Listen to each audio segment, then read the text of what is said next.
그러나 우리가 온전한 자들 중에는 지혜를 말하노니 이는 이 세상의 지혜가 아니요 또 이 세상에서 없어질 통치자들의 지혜도 아니요 오직 은밀한 가운데 있는 하나님의 지혜를 말하는 것으로서 곧 감추어졌던 것인데 하나님이 우리의 영광을 위하여 만세전에 미리 예정하신 것이라. 이 지혜는 이 세대의 통치자들이 한 사람도 알지 못하였나니 만일 알았더라면 영광의 주를 십자가에 못 박지 아니하였으리라. 기록된 바 하나님이 자기를 사랑하는 자들을 위하여 예비하신 모든 것은 눈으로 보지 못하고 귀로 듣지 못하고 사람의 마음으로 생각하지도 못하였다 함과 같으니라. 오직 하나님이 성령으로 이것을 우리에게 보이셨으니 성령은 모든 것 곧 하나님의 깊은 것까지 또 통달하시느니라. 하나님의 일을 사람의 속에 있는 영 외에는 누가 알리요? 이와 같이 하나님의 일도 하나님의 영 외에는 아무도 알지 못하느니라. 우리가 세상의 영을 받지 아니하고 오직 하나님으로부터 온 영을 받았으니 이는 우리로 하여금 하나님께서 우리에게 은혜로 주신 것을 알게 하려 하심이라. 우리가 이것을 말하거니와 사람의 지혜가 가르친 말로 아니하고 오직 성령께서 가르친 것으로 하니 영적인 일은 영적인 것으로 분별하느니라. 육에 속한 사람은 하나님의 성령의 일을 받지 아니하나니 이는 그것들이 그에게는 어리석게 보이며 또 그는 그것들을 알 수도 없나니 그러한 일은 영적으로 분별되기 때문이라. 신령한 자는 모든 것을 판단하나 자기는 아무에게도 판단을 받지 아니하느니라. 누가 주의 마음을 알아서 주를 가르치겠느냐. 그러나 우리가 그리스도의 마음을 가졌느니라. 아멘. 한 절씩 살펴보겠습니다. 그러나 우리가 온전한 자들 중에서는 지혜를 말하노니 이는 이 세상의 지혜가 아니요 또 이 세상에서 없어질 통치자들의 지혜도 아니요. 복음 예수 그리스도께서 우리를 위해서 십자가 달려 죽으시고 우리는 그것이 필요한 상태에 있는 죄인임을 말하는 이것이 우리에게 선포된 복음이죠. 그런데 이 복음을 깨닫는 것이 사람의 지혜로는 되지 않는다. 앞에서 우리가 살펴봤습니다. 놀랍게도 이게 사람의 지혜나 그리고 축적된 지식이나 그리고 경험이나 이런 걸 통해서 이 놀라운 지식 그리고 이 우리에게 있는 절박한 이 복음이 깨달아지지 않는다는 것입니다. 그럼에도 불구하고 지혜를 말하는데 이 지혜는 세상에 속한 사람들이 가지고 있는 그런 종류의 지혜가 아닌데 이것은 하나님께서 우리에게 주시는 초월적인 이 땅에 있는 것이 아닌 하늘의 지혜 이것을 말하는 것인데 이것은 무엇과 다른가 세상에 존재하는 그런 지혜들이 아니다는 것입니다. 그리고 통치자들이 쓰는 사람들을 능수능란하게 다루고 그리고 군중들을 다스리고 그렇게 하면서 자기에게 의도한 그 목표와 목적대로 군중들을 이끌어 나가는 이게 세상에 존재하는 기술이죠. 사람에게 사람으로 전수되고 그리고 한 그룹에서 한 그룹으로 전수되고 그래서 어, 사람들이 하나님의 성품대로 통치되고 이렇게 가도록 하는 게 아니라 사람이 기대하고 그리고 특정한 사람들이 기대하는 대로 사람이 우르르 끌려다니는 이런 것들이 가능한 것. 이게 세상의 통치자들이 가지고 있는 통치 기술이죠. 이 통치 기술 때문에 사람들은 어, 그냥 이리저리로 막 끌려다니는 겁니다. 우리의 생각들을 그들에게 완전히 내어주기도 하고 우리의 삶을 그들에게 내어주고 그들이 그 원하는 것들을 제공하고 이렇게 하는 거죠. 그들은 또 통치함을 다스리는 사람들의 죄된 본성을 충족시켜주고 그리고 그들이 추구하는 것들을 추구해주면서 주거니 받거니 이렇게 하는 것입니다. 그래서 세상의 통치자와 그리고 세상에서 다스림 받는 자 이 사람들이 비슷한 것을 주고받으면서 존재하거든요. 근데 성령께서 우리에게 주시는 그 것 그리고 복음은 출처가 전혀 다르다.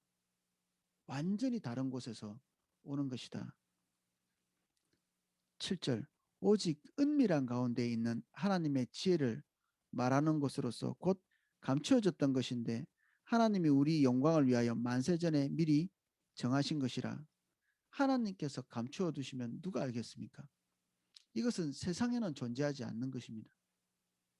마치 그 생명나무의 실과가 그 천사들에 의해서 그리고 불칼을 들고 있는 그 화영금을 들고 있는 그 천사에 의해서 지켜지고 사람들이 접근할 수 없는 것 같이 이 복음의 그 비밀도 모든 이가 다 뻔히 눈 뜨고 있는데도 보지 못하는 하나님이 감추어 놓으신 그러한 것들이죠.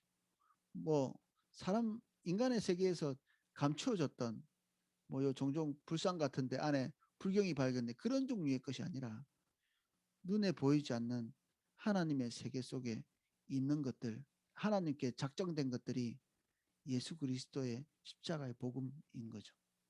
예수 그리스도 안에 있는 구원의 복음이고 이 사단도 눈치채지 못하는 그리고 모든 영적인 세계에서 도대체 어떤 식으로 하나님께서 인간을 구원할 것인지에 대해 알려지지 않은 오직 하나님만이 가지고 있는 그 비밀한 그 지혜를 그리고 계시를 따라서 예수 그리스도께서 밝혀내신 것이다.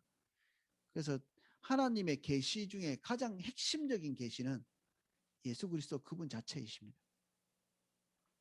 예수 그리스도는 하나님의 비밀을 드러낸 완결판이죠.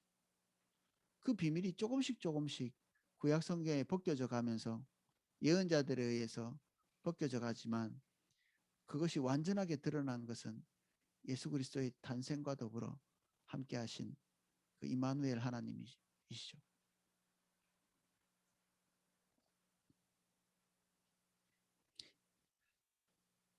이 지혜는 이 세대의 통치자들이 한 사람도 알지 못하였나니 만일 알았더라면 영광의 주를 십자가에 못 박지 아니하였으리라.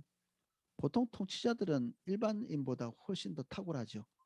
지혜가 탁월하고 우리가 뽑은 통치자들은 그나마 우리보다 나은 지각을 가지고 있다고 볼 수 있습니다. 뭐 대체적인 것은 아니지만 근데 그런 사람들의 통치의 그 능력 안에도 예수 그리스도를 볼 수 있는 구세주를 볼 수 있는 안목은 없었다. 그래서 알지 못했기 때문에 예수님을 십자가에 못 박게 되었다는 것입니다. 기록된 바 하나님이 자기를 사랑하는 자를 위하여 예비하신 모든 것은 눈으로 보지 못하고 귀로 듣지 못하고 사람의 마음으로 생각하지도 못하였다 한가 같으니라. 자, 이 말씀은 구약 성경에서 이사야 64장 4절에 있는 말씀을 가져와서 인용한 것인데 하나님의 심판에 대해서 이사야가 예언하면서 누가 이 하나님의 심판이 다가오고 있는 것을 알겠는가? 아무도 알지 못한다. 왜냐하면 하나님의 심판을 계획하고 있는 것이 하나님 그분 자체이시고 누구하고 의논한 것이 아니라는 거죠. 하나님의 생각을 알 수 있는 존재가 없다. 그래서 아무도 알지 못하는 이것을 똑같이 이렇게 가져와서 인용하면서 이 복음의 진수, 예수 그리스도께서 십자가에 달려 죽으신 이것이 모든 인류의 죄를 대속하고 하나님과의 관계를 열고 그들에게 부활을 선물하고 영원히 하나님과 같이 동행하고 살 수 있는 이런 특권으로 들어가는 문이라는 사실을 아무도 알지 못했다.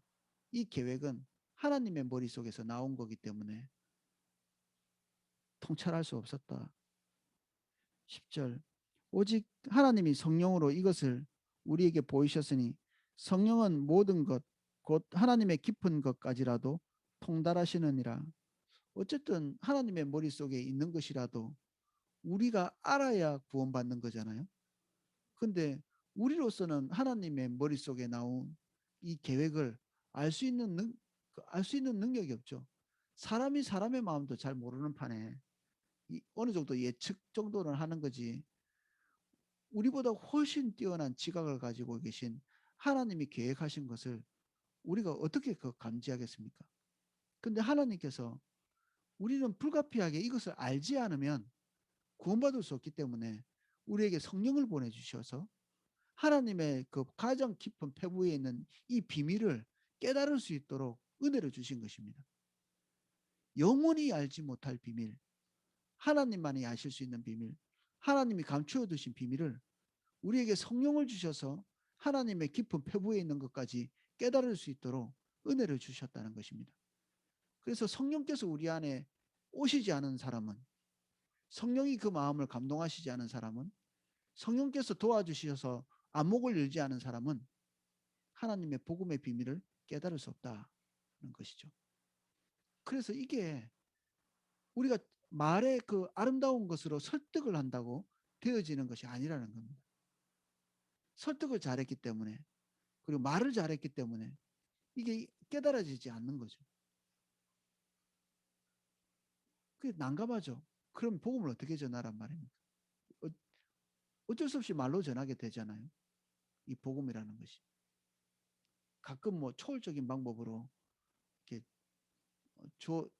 전달되어지는 것이 있지만 우리가 종종 듣지만 사실 대체적인 경우에는 사람이 사람에게 말로써 이렇게 복음을 전하는 이게 대부분의 방법인데, 근데 이런 복음을 전하는 것이 사실 무능력한 방법, 그리고 다른 성경에 기록되어 있는 바는 전도에 미련한 것, 이렇게 표현해는 해둔 이런 행위죠. 전도의 행위가. 그러면 우리도 바울처럼 자연스럽게 조금 더 말을 잘해야 되겠다. 복음을 잘 표현해야 되겠다. 어떻게 가르쳐야 되나. 자료를 더 많이 수집하고 이런 것들이 핵심적인 것은 아닌 거죠. 결국에 이 말을 하는 자와 말을 듣는 자 사이에서 성령님께서 역사하셔서 말하는 자가 성령의 패부에 있는 것들을 말하고 듣는 자가 성령의 의도대로 듣고 이런 것이 있어야 가능하죠. 그래서 마틴 로이드 존스 목사님이 설교와 설교자라는 책을 쓰셔서 저도 그 책을 읽었는데 거기에 그렇게 되어 있습니다. 그 유명한 분은 설교를 어떤 식으로 했는가 뭐 이런저런 여러 가지 얘기들을 많이 해서 제가 설교자로서 도움도 받고 이렇게 했지만 거기에 정말 이렇게 어, 세계적인 설교자도 범접할 수 없는 영역이 있습니다. 말을 하는 자와 말을 듣는 자 사이에서 역사하는 하나님의 성령께서 그 사이에 계시기 때문에 하나님 그분이 주도하시는 일이 일어난다는 것입니다. 그래서 말을 잘하고 설득을 잘하고 변증을 잘하고 이것이 사실 굉장히 부차적인 부분이고 때로는 그 애쓰고 노력한 것들이 무의로 돌아갈 때도 있고 때로는 말을 A라고 전했는데 중간에서 성령의 역사가 C로 전달해서 그 사람에게 딱 맞는 말씀으로 적용되기도 하고 그렇습니다. 저도 자주 경험하는 거죠. 이런 것들이. 저는 설교의 내용들을 그 말씀 그대로 좀 해석하고서 이렇게 전달하려고 하는데 제가 예측하지 못한 전혀 엉뚱한 내용을 전달받아서 하나님 앞에서 어떤 자기 개인적인 문제를 해결하는 그런 간증도 많이 듣거든요. 근데 그분이 들었던 것은 제가 말하려고 했던 것이 아닌 게 분명한 내용들이 많이 있습니다. 이런 일들은 이제 성령님이 하시는 거죠. 제 의도도 아니고 본인이 뭐 그렇게 듣겠다는 것도 아니고 말하는 자와 듣는 자 사이에서 뭔가 일을 하신 것입니다. 그리고 예수님께서 약속하신 얘기가 있잖아요. 어디에 끌려가든지 그리고 어떤 관원들에게 끌려가든지 우리 입술에서 무엇을 말할까 생각하지 말라고 했죠. 그때가 되면 성령께서 너에게 무엇을 말해야 될지 입에 넣어주겠다고 말씀하시죠. 에스겔에게도 말씀하신 게 그겁니다. 내가 너의 입술에 두루마리를 이렇게 넣어주는데 이게 하나님 말씀을 말하는데 하나님이 넣어주셨기 때문에 그게 나오는 것이죠. 또 다른 선지자인 예레미야도 똑같죠. 자기는 말하고 싶지 않은데 말만 하면 그들에게 저주를 퍼붓고 그들에게 심판을 선포하고 그들의 죄악을 드러내고 이렇게 하는 것들이 어디서 나오냐면 자기가 말을 하려고 하지 않는데 뼛속에서 불이 타는 것처럼 이렇게 해서 입을 열고 뚫고 나오는 것처럼 자기는 말했다 하면 그들이 던지는 돌을 맞아야 되고 그들의 박해를 받아야 되고 하기 때문에 자기가 인간적인 마음으로 이 말을 하지 않겠다고 입을 닫으면 밖에서 핍박은 안 올지 모르겠는데 이 안에서부터 성령이 불붙는 듯한 이 타는 마음을 주셔서 말하지 않을 수 없다. 그러니까 이 말을 하는 주체가 성령이심을 말씀하는 거죠. 언제든지. 그래서 우리 안에서 복음을 전할 때 우리가 가장 기대해야 되는 것은 뭐 전도 폭발 훈련 뭐 이런 거 저도 많이 받았고 사형리도 달달 외우고 이렇게 했지만 실제로 우리가 적용하는 곳에 가가지고 성령의 인도가 없으면 전부 다 무의로 끝나는 거죠. 소용없는 짓을 하는 겁니다. 그래서 어쩌면 우리는 어떤 사람을 설득하기 위한 어떤 행동으로서의 전도를 하는 게 아니라 성령께서 역사하시는 사람을 찾는 과정에서의 전도입니다. 전도는 성령께서 그 마음을 만지신 사람이 누구인지를 찾는 행위이죠. 그렇지 않으면 복음이라는 것은 역사하는 것이 불가능하기 때문에 그렇습니다. 전도를 많이 하신 분들은 이런 게 보이기도 하고 그런답니다. 누군가를 보면 성령께서 역사하고 계시다는 게 전도의 은사를 가진 분들은 우리 뭐 전도의 은사를 가진 사람이 많이는 없잖아요. 그래서 우리는 잘 모르는 것 가운데서도 그냥 그 복음을 전하는 것입니다. 때를 얻을 때마다 복음을 전하고 그 그런데 이것들을 반복해서 하다 보면 성령께서 역사하고 계신 것들이 느껴지는 저도 눈에 잘 보이지 않는데 말하다 보면 듣는 사람은 뭔가 좀 다른 게 있는 그런 같아요. 성령께서 역사하시는 것 같은 어떨 때는 정말 수월하게 이렇게 뭐 무슨 복음을 이렇게 쉽게 받아들일 거 이때까지 왜 예수님을 안 믿었을까 싶은 그런 사람도 있고요. 어떤 사람은 저도 정말 난감합니다. 목사라고 뭐 복음을 다 전달할 수 있는 이런 입장이 아닙니다. 왜냐하면 이게 노련함에 달려 있는 게 아니기 때문에 그렇습니다. 너무 감사하게도 성령께서 너무나 신실하게 우리 가운데 역사하고 계시는 것이고 우리로서 통찰할 수 없는 이 비밀한 하나님의 패부에서 나온 이 계획들을 우리가 통찰할 수 있는 것 이것은 우리는 심상하게 생각할지 모르지만 기적입니다. 기적. 사람 속에 신의 실체가 와 있다는 게 너무 놀라운 일이 아닌가요? 하나님과 우리와 얼마나 큰 격차가 있어요. 우리는 하나님을 아버지라 부르기 때문에 그분과 우리가 되게 비슷한 것처럼 이게 너무나 익숙하기 때문에 그분을 우리 수준으로 이렇게 끌어내리는 경향이 있습니다. 근데 그분이 우리 안에 와 계시더라도 그분은 우리와 비교할 수 없는 격차를 가지고 있는 그런 분이시거든요. 홀로 거룩하신 분, 우리와 비교할 수 없는 영원하신 분,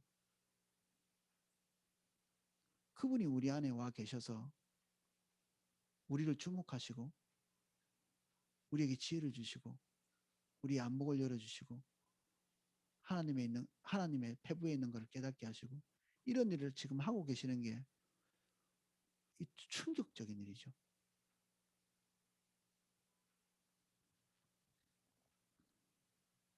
11절 사람의 일을 사람의 속에 있는 영 외에는 누가 알리요?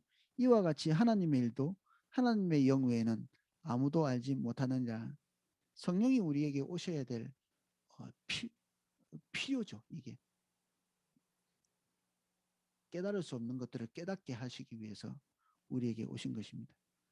우리가 세상의 영을 받지 아니하고 오직 하나님으로부터 온 영을 받았으니 이는 우리로 하여금 하나님께서 우리에게 은혜로 주신 것을 알게 하려 하심이라. 그래서 성령 받은 사람은 세상으로부터 오는 정보와는 전혀 다른 것들을 보고 전혀 다른 것을 듣고 전혀 다른 것을 깨닫게 된다는 것입니다. 그 옛날에 최덕신 그 우리 그 차양 인도자가 송명인가 그 장애인이 쓴 시를 가지고 노래를 지었죠. 나 가진 재물 없으나 나 가진 지식 없으나 남이 가지고 있는 건강 있지 않으나 세상이 가져야 될 그 필수적인 것들 이런 것들이 그분에게 하나도 없었는데 세상이 가지고 있는 것들은 가지고 있는 것이 하나도 없지만 세상이 가질 수 없는 것들을 자신이 가지고 있다는 사실을 깨달은 거죠.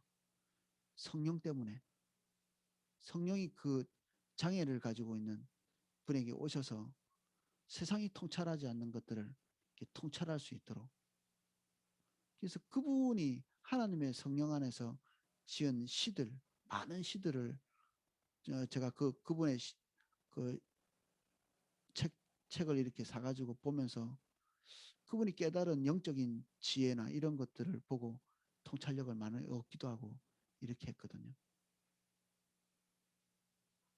놀랍죠. 이게 학교를 많이 다니거나 그리고 책을 많이 읽거나 이런 것에 달려있지 않고 성품이 좋거나 이런 것에 달려있지 않고 세상 지위에 달려있지 않은 놀라운 지혜들이 하나님의 백성에게 임하는 것입니다.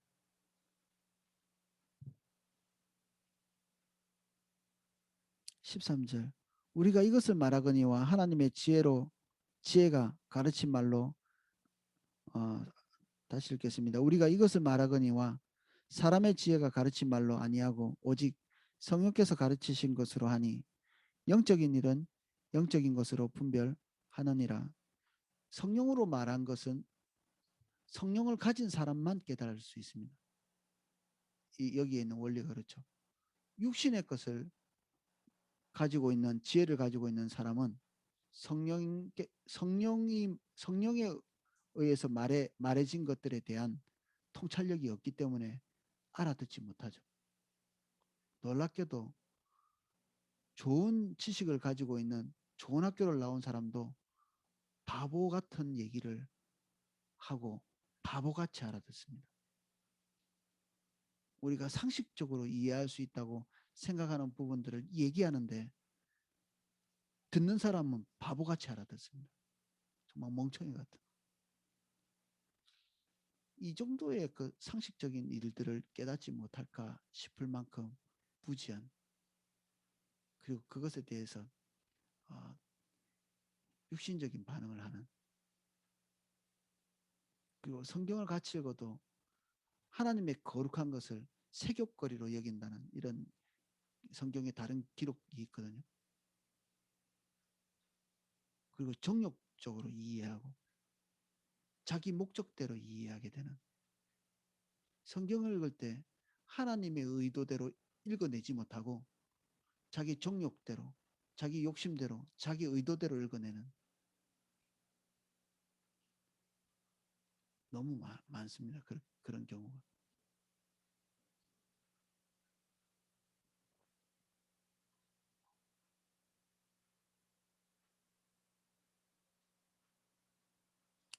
그래서 그 헬라어, 히브리어, 라틴어 그런 것들을 통달해 가지고 성경을 원문으로 읽을 수도 있습니다.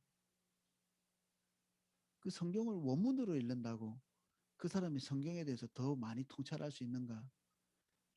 어림도 없는 얘기입니다. 원문으로 읽기 때문에 일반 성도보다 더 탁월하게 성경을 읽을 것 같은데 이건 정말 바보 같은 소리죠. 왜냐하면 문자적인 어, 문자적인 오류 때문에 성경을 잘못 읽게 될 확률은 거의 없습니다. 번역을 해 나올 때 약간의 그 부정확한 것이 있을 수 있지만 성경 전체의 문장들이 번역 때문에 완전히 왜곡되어져서 복음이 또 이게 뒤틀릴 수 있는 그런 가능성은 없죠.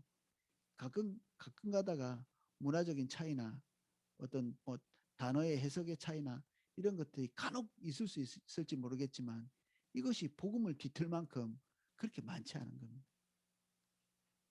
그래서 헬라어 히브리어를 하면 성경에 대한 통찰력이 더 열릴 수 있는 부분들이 뭐 조금 있을 수 있는데 그것을 모른다고 해서 성경이 성령에 의해서 깨닫게 하시는 이런 영역보다 더 많은 것을 깨달을 수 있는 그런 것도 아니거든요.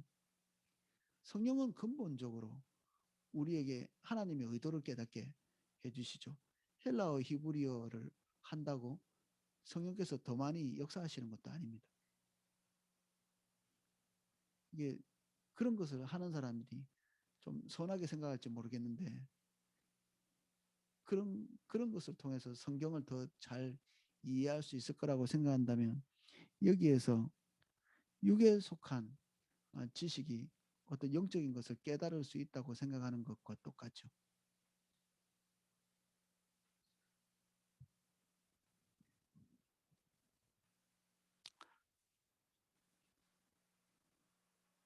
육에 속한 사람은 하나님의 성령의 일을 받지 아니하나니 이는 그들에게 그것들이 그에게는 어리석게 보이며 또 그는 그것들을 알 수도 없나니 그러한 일은 영적으로 분별되기 때문이라. 그래서 우리 안에 있는 성령께 의존하고 의지하고 하나님의 말씀 앞에 설 때 인격체 앞에 선다는 사실을 이해해야 됩니다. 성경을 잘 알기 위해서 그 여러 책의 본문을 이렇게 살펴보고 이렇게 하는 것들이 약간의 도움을 줄 수 있습니다. 그리고 성경에 대한 오해를 많이 벗겨줄 수도 있고요. 그런데 하나님의 의중 같듯이 그러한 지혜로 이렇게 통찰되는 것은 아닙니다. 성경의 내용을 오해하지 않을 수 있도록 다소 도움을 주지만 하나님의 성령이 아닙니다. 그것이 그 지식이 하나님의 의도가 그것 때문에 밝혀지는 것은 아니고요. 성령께서 우리에게 주시는 새로운 통찰력이 하나님의 의도를 읽어낼 수 있도록 해준다는 것이죠. 누가 주의 마음을 알아서 주를 가르치겠느냐? 그러나 우리가 그리스도의 마음을 가졌느니라. 그렇다면 누가 하나님의 말씀을 전할 수 있는가? 감히 이런 말을 한 철학자가 있습니다. 불가지론 하나님에 대해서는 알지 못하니 입 다물자. 누가 인간으로서 이제 한면에서 이제 일리가 있는 말이 인간과 하나님 사이에 너무 큰 격차가 있기 때문에 이 칸트라는 사람이 그런 얘기를 했습니다. 인간과 하나님 사이에 너무 큰 가치가 격차가 있기 때문에 이 낮은 인간이 완전한 하나님을 이해할 수 있는가? 없을 것이다. 그러니까 하나님에 대해서 말하지 말자는 얘기입니다. 한면에서는 뭐 일리 있는 말이면서도 하나님의 계시적 차원, 하나님이 우리에게 알려주시고 계신다는 사실을 놓치는 거죠. 구원은 알지 못하는 것을 알게 하시는 하나님의 은혜, 그것을 가능하게 하시는 성령께서 우리에게 역사하고 계시기 때문에 우리는 알지 못하는 게 뭐 마땅하지만 알게 하시는 거죠. 그래서 영적인 것을 깨닫고 아는 사람이 또 다른 영을 소유한 사람에게 영적인 지식을 전달하는 거죠. 그러면 영적인 지식을 들은 사람이 이게 하나님의 영으로부터 왔는지 아니면 세상의 영으로부터 왔는지 본인이 직접 분별하는 것입니다. 그래서 같은 영을 가진 사람이 이런 소통을 할 수 있는 거죠. 그래서 영적인 교제가 일어나는 것입니다. 영적인 교제. 코이노니아는 이런 성령을 가진 사람들끼리만 할 수 있는 그러한 교제를 말합니다. 코이노니아 교제. 그래서 그 영을 가진 사람이 서로 떡을 떼고 교제하고 사랑의 필요를 채우고 그렇게 하는 것입니다. 교회가 그것이 가능한 유일한 공동체입니다. 세상의 어떤 곳에서도 그렇게 할 수 있는 그런 교제를 할 수 있는 것이 없습니다. 영적인 교제를 해야 되겠다고 이렇게 선택하지 않으면 교회 안에서 이렇게 영과 영의 소통이 있는 교제를 못할 수도 있습니다. 그래서 우리는 교제의 개념에 대해서 생각할 때 영적인 것을 나누는 그리고 성령으로부터 오는 지식과 그리고 사랑과 능력을 가지고 같이 성령을 가진 자와 교류하는 두세 사람이 모인 곳에 의미가 있는 이유가 무엇이죠? 머릿수가 많기 때문입니까? 성령께서 그 두세 사람이 있는 곳에 운행하시기 때문에 우리의 모임이 의미가 있어지는 거죠. 세상은 보이지도 않고 깨닫지도 못하고 그리고 예측하지도 못하는 것이 하나님의 백성들 사이에 존재합니다. 우리 교회의 정체성이기도 하죠. 이 성령이 계시다는 것이. 그래서 이전에 이런 것이 너무 감사했던 청년 때 혼자 이 방 안에서 성령이 오셨네 성령이 오셨네 내 주에 보내신 성령이 오셨네 이 기쁜 소식을 온 세상 전하세 성령이 오셨네 거의 뭐 1시간 2시간씩 계속 이 성령이 오신 기쁨에 취해서 노래했던 생각이 있거든요. 성령께 너무 감사하죠. 이분이 오셔서 우리끼리는 상식적인 것, 우리끼리는 상식적인 것. 성령이 오셔서 상식적인 것입니다. 성령이 안 계시면 도대체 무슨 소리를 하는 거야? 이렇게 반응할 수밖에 없죠. 저도 성령 없는 사람에게 복음 전하다가 쫓겨난 경험들이 좀 있거든요. 이게 안 되는 것입니다.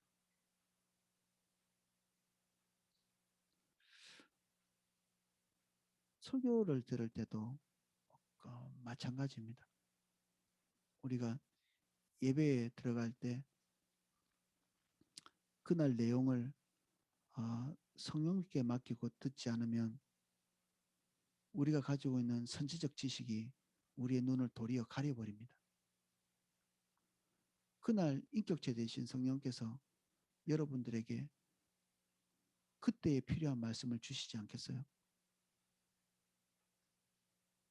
그런 기대감이 우리에게 사라져 있다면 우리는 선제적인 지식을 의존하고 성령을 의지하지 않는 것입니다. 성경 말씀 이거 뭐 마음 먹고 일주일이면 다 통독할 수 있는 것입니다. 이것도 늘 반복이잖아요. 설교도 똑같죠. 우리가 한 3년 들으면 포도나무 교회에서 선포되는 말씀을 다 우리가 이해할 수 있죠. 들을 수 있고. 근데 그 말씀 속에서 우리가 기대하고 있는 것은 이 뻔히 늘 이해하고 있는 그 말씀 속에서 성령께서 오늘 우리에게 주목하게 하시는 것들을 보는 것입니다.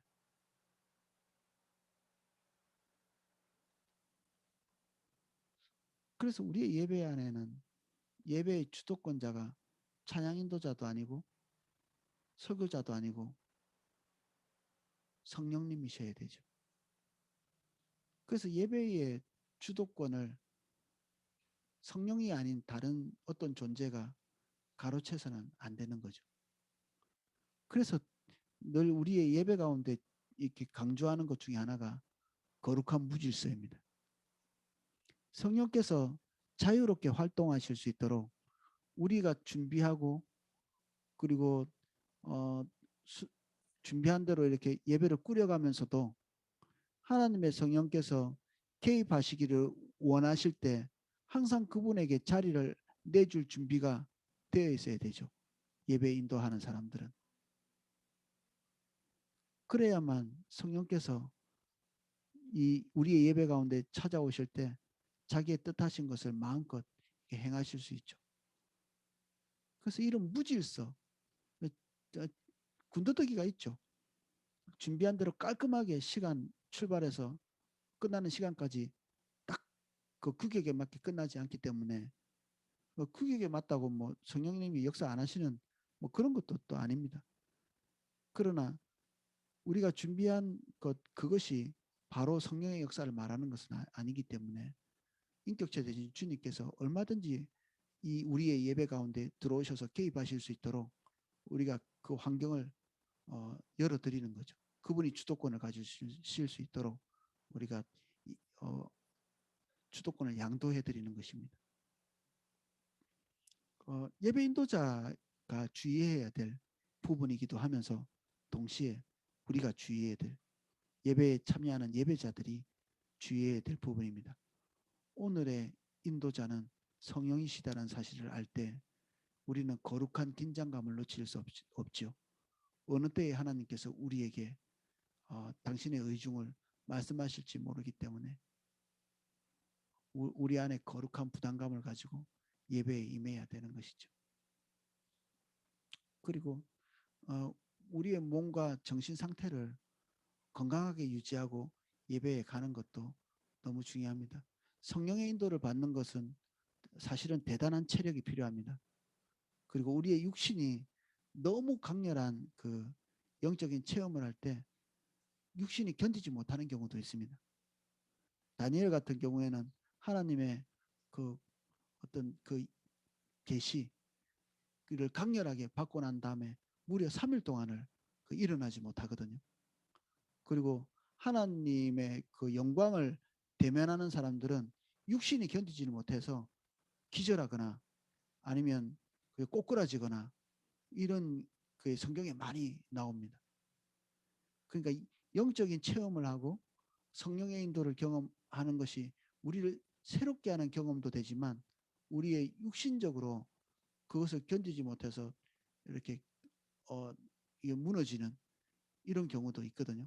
그래서 우리가 입신하기도 하고 그러잖아요. 그러니까 우리의 몸을 우리의 마음을 최상의 상태로 만든 다음에 예배의 장소에 가는 것도 굉장히 중요한 준비라고 할 수 있습니다.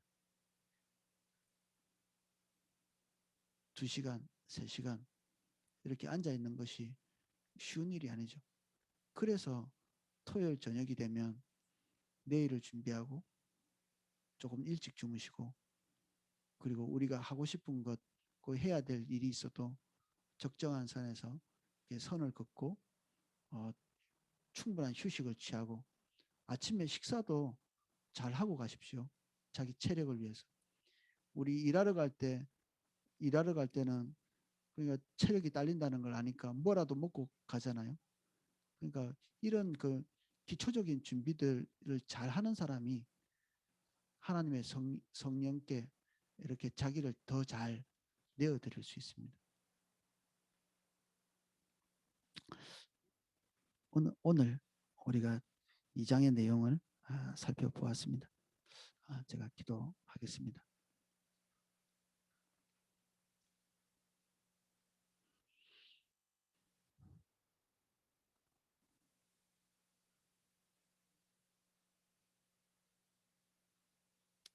우리가 가지고 있는 그 코착된 생각을 가지고 성경을 매일매일 새롭게 이해할 수는 없습니다. 우리가 많은 지식을 가지고 있다 하더라도 오늘은 우리에게 다른 말씀을 하십니다.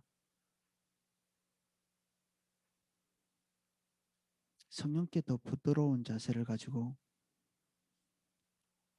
우리 안에 거룩한 사모함을 그리고 긴장감을 놓치지 않게 은혜를 주옵소서. 예배나 기도나 모든 하나님의 얼굴을 구하는 자리에서 우리의 주도권을 내리고 성령을 의지하고 우리의 영적인 귀를 활짝 열고 우리의 마음을 활짝 성령께 열어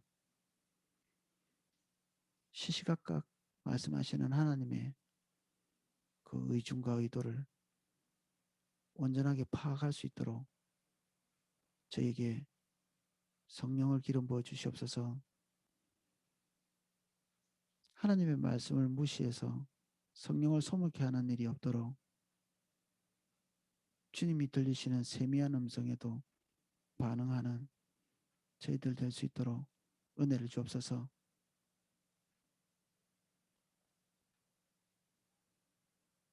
여러 가지로 환경이 박한 상황 가운데 있는 분들 축복합니다. 경제적으로, 관계적으로, 그리고 건강에 풍성함이 없는 모든 분들 예수님 이름 축복합니다.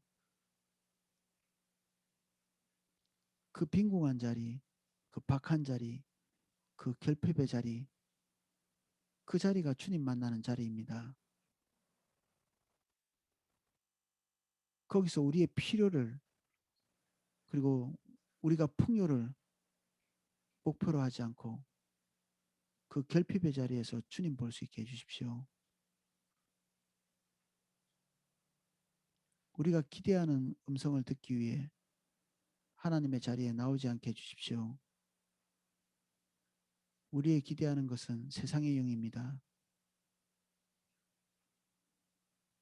하나님의 의도를 듣기 위해 나오게 해주십시오.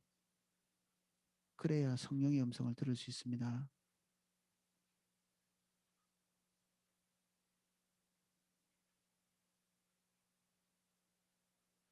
우리에게 더 깨끗한 마음을 주십시오. 성령의 음성을 들을 수 있도록 우리의 의도들이 더 내려지게 해주십시오.